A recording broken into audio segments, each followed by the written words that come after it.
Сауалдарыңыз бар ма? Бір сауал қойыңыздар, сөйтіп сақтаңыздар.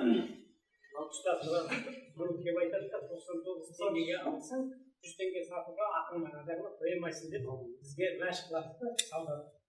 Қандай естесіз? Сіз алған тауарыңызды өзіңіз қалағанша сатасыз. Үстіне қалағанша баға қоя аласыз. Тек қана халықтың алғашқы қажеттілігіне ұятсыз баға қойғандарды пайғамбарымыз ұнатпаған. Ұнатпаса да баға қоймаған. Бір күні Мәдинада қатты қымбатшылық болады. Сол кезде пайғамбардың алдына келіп айтады: "Я Расулалла, сіз осы көріп тұрғысыз қымбатшылықты, сол қымбатшылыққа өзіңіз әсер етіп халыққа баға қойып берсеңіз" дейді. Енді ол пайғамбар қойғасын бәрі одан алмайды ғой. Бірақ пайғамбарымыз айтады: адамның жанына себепші қылып жаратқан Алла Тағала, бағаны қоюшы Алла деп.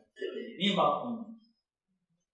Яғни сіз өзіңіздің алған тауарыңыздың үстіне қанша баға қойсаңыз да өзіңіз білесіз. Иманыңыз білсін. Ал бірақ халықтың алғашқы қолданатын тауарлары бар. Нан, тұз,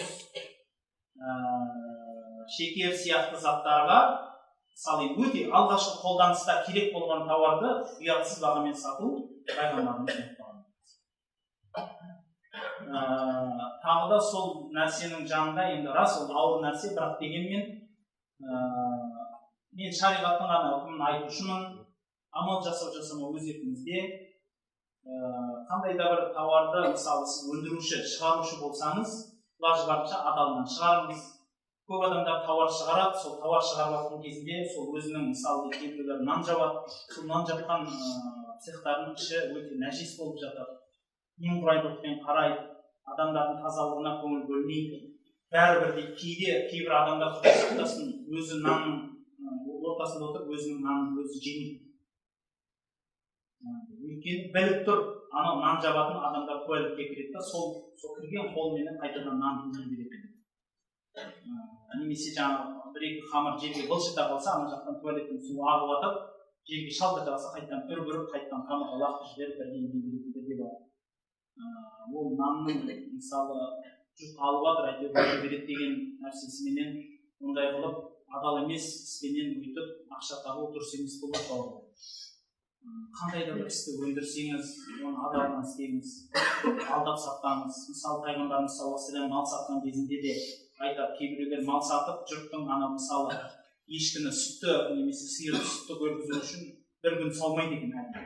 Базарға апаратын күні бір күн саумайды екен. Жексенбі күні апаратын болса, сенбі күні саумайды. Мұздай су сеуіп тұрады екен, желіне анау мұздай су сепсе сәл басылып, несі сыздаған. Сол сәл уақыттан кейін қайтадан сыздайды, сәл сеуіп тұрады, сосын анау жексенбі күні апарады. Міне сүтті сиыр.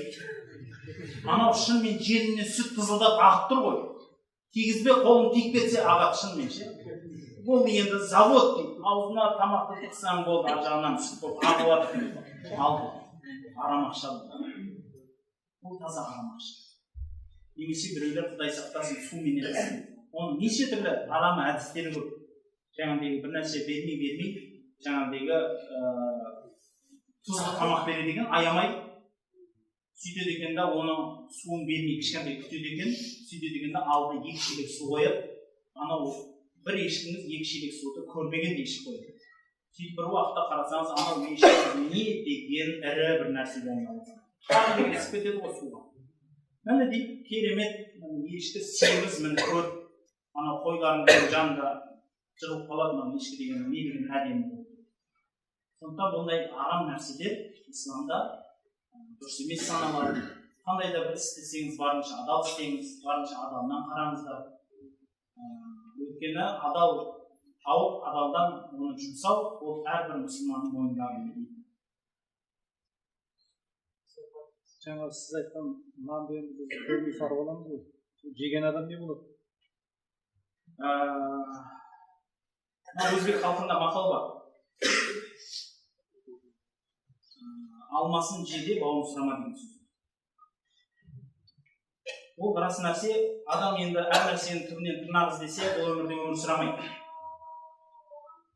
Сіз егер енді барынша, егер біліп тұрсаңыз, оны алмайсыз. Білмеген нәрсе сізге ол ешқандай не жоқ, бісмилла деп жібересіз. ол үшін алланы кешірім. Бұл барлық нәрсеге арналған, бірақ енді барлық нәрсеге дегенде біліп алыңыздар, енді мен білмей қалыппын деп доңыздың етін сатып алып жаңағы немесе колбаса ғой, әйтеуір бола береді ғой, білмей қалыппыз ғой, ештеңе етпейді, білмей қаламыз ғой емес.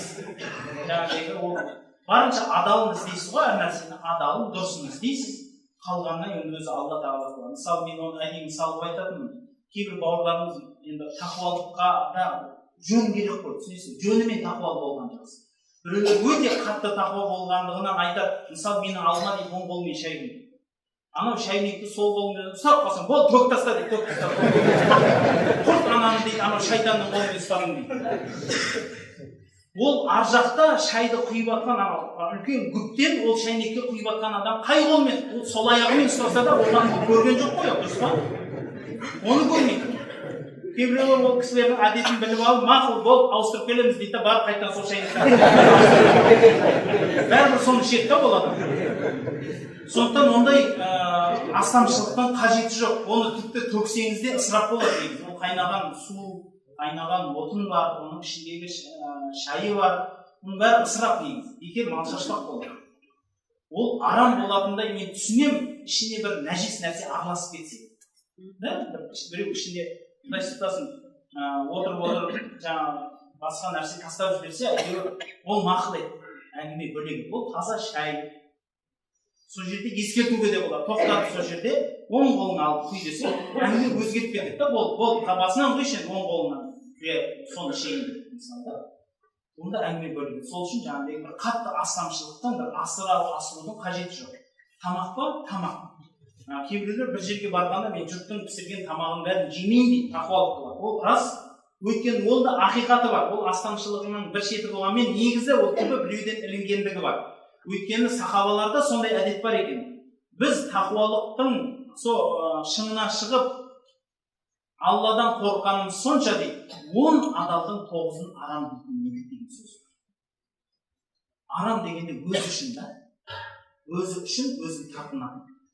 Мысалы, енді бір жерге тамаққа барады, ол сойылған еті қандай сойылған ет, ненің еті, немесе жаңағыдегі алып келген